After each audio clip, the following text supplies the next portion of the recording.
أمسية طيبة للجميع مشاهدينا الكرام، وأهلا بكم إلى هذا اللقاء. تنبيه من المستوى الأول ساري المفعول عن تساقط أمطار على شكل زخات رعدية ستخص منطقة الأوراس خلال هذه الأمسية إن شاء الله حتى خلال يوم الغد إن شاء الله. الأمطار ستستمر في التهاطل تحت وقع رعود على شكل زخات رعدية تكون أحيانا معتبرة على المرتفعات الداخلية الشرقية، بعض الأمطار كذلك غير مستبعدة على الواجهة الساحلية تحت وقع رعود على المرتفعات الداخلية الوسطى والغربية حتى على شمال الصحراء، وأجواء مشمسة على الجنوب الغربي إلى غاية أقصى الجنوب مرورا بالصحراء الوسطى.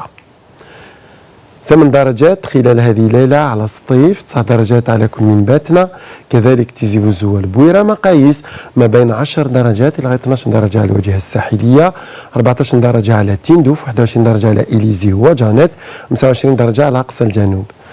أما خلال الظهيرة إن شاء الله درجات الحرارة القصوى تبقى فصلية على الواجهة الوسطى وكذلك الشرقية، لكن مرتفعة على الواجهة الغربية، ترتفع أكثر على أقصى الجنوب لتقارب 42 درجة.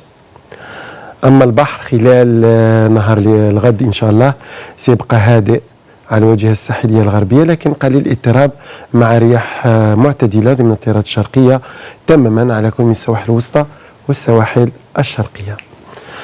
أمطار إن شاء الله ستخص خلال يوم الغد يكون من إسطنبول مع 16 درجة، نفس الأجواء على لندن مع 12 درجة، لشبونة كذلك مع 18 درجة، أجواء مغشاة على مدريد درجة حرارة مرتفعة 27 درجة، بينما منخفضة على كييف مع طقس غائم مع بعض الأمطار مع 14 درجة.